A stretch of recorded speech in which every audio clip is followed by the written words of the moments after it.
मंत्री जी, संसार में जो तो अनेक राजा राज्य करते हैं, किंतु ऐसे बहुत ही थोड़े होंगे जो प्रजा के हितैषी और धर्मज्ञ समझे जाते हैं। जिस प्रकार प्रजा का प्रेम राज्य की जड़ों को दृढ़ बनाने वाला होता है, उसी प्रकार एक राजा का न्याय प्रजा को ऊंचा उठाने वाला होता है। सदा से ही एकता के आसरे संसार चलता है। प्रजा और राजा से मिलकर ही कारोबार चलता है। इसमें क्या करने हैं महाराज? महाराज श्रावण देव दरबार में पधारना चाहते हैं। पधारिए पधारिए, हे श्रवण देव पधारिए।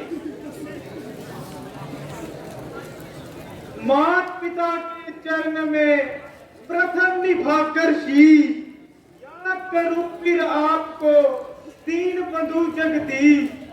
गुरु विशिष्ट के चरण में है मेरा संदेश, नमस्कार है आपको दशरथ अवध नरेश।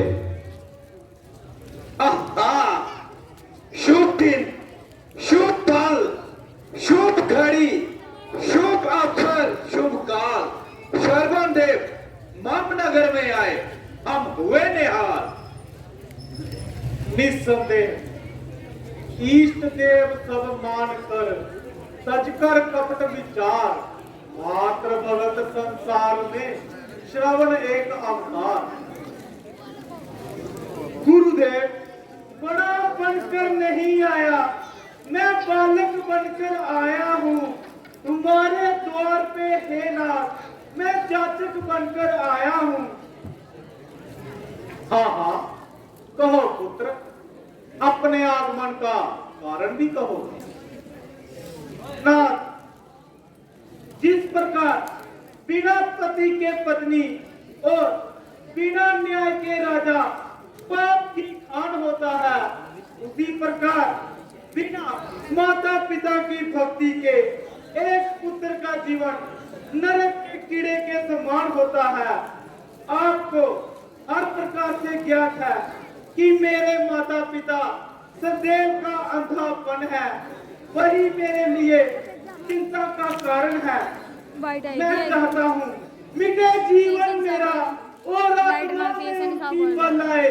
महारोगी बनूं मैं, दूर रोग उन पे हो जाए, न्यौछावर उन पे हो जाऊं।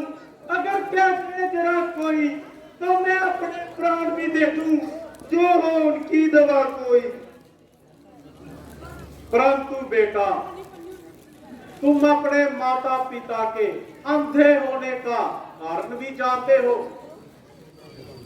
नहीं जानता, परंतु जानने की अभिलाषा अवश्य है। अच्छा तो सुनो, तुम्हारे माता पिता सदैव के अंधे नहीं है। उनके कोई पुत्र नहीं होता था। उन्होंने पुत्र प्राप्ति के लिए कठिन तप किए। तब ब्रह्मा जी प्रसन्न होकर कहने लगे कि तुम्हारे भाग्य में पुत्र का मुख देखना नहीं लिखा है। हाँ, यदि तुम अंधा होना स्वीकार करो तो हम तुम्हें पुत्र दे सकते हैं। इस पर उन्होंने अंधा होना स्वीकार कर पुत्र मांग लिया। हे वत्स, इस प्रकार तुम्हारा जन्म हुआ। इतनी ममता, ऐसी उदारता, पुत्र के कारण पृथ्वी पर सोए, पत्ते खाए, सर्दी गर्मी से ही और अंत में अंधा होने की शर्त भी स्वीकार कर ली। यही है उपकार, यही है विशाल हृदय। परंतु मैं भी प्रण करता हूँ कि उनकी सेवा में अपने जीवन का बलिदान कर दूंगा। संसार को माता पिता की भक्ति दिखाता हुआ अपने प्राणों का अंत कर दूंगा। अपनी चिंता कुछ नहीं, चिंता है उनके नाम की, जिस कदर भी हो सके सूरत बने आराम की। धन्य हो संसार को तुम जैसे पुत्र की आवश्यकता है। बस नाथ आप विलंब ना करें और मेरी आशा शीघ्र पूर्ण करें। हाँ सुनो,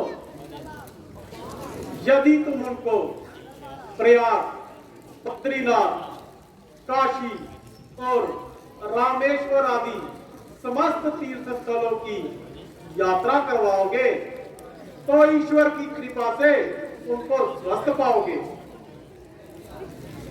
उपकार प्रभु, महाउपकार। अभी ये संवाद जाकर माता पिता को सुनाता हूँ। मैं खाली हाथ आया था और चोली भर के जाता हूँ। परंतु श्रवण कुमार, तुम अपने अंधे माता पिता को सारे तीर्थ किस प्रकार करवाओगे? दो अंधे प्राणियों को लेकर घने गंभीर पर्वतों की कंदराओं में किस प्रकार ले जाओगे? श्रद्धा के आधार पर, भक्ति के आधार पर, गुरु विशिष्ट के आशीर्वाद से और आपके प्रताप से बनाकर काठ की कांवर उन्हें कांधे चढ़ाऊंगा। फिरूंगा तीर्थों पर, उनको नाहन कराऊंगा। करूंगा उनकी पूजा, देव की पूजा समझकर झुकाऊंगा ये सर उनके आगे भगवान की प्रतिमा।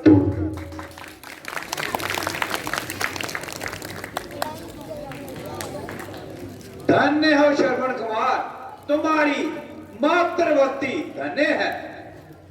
क्यों ना हो, मात पिता के चरण में जिसका प्रेम प्रधान, संकट सब संसार के उसको सरल मान।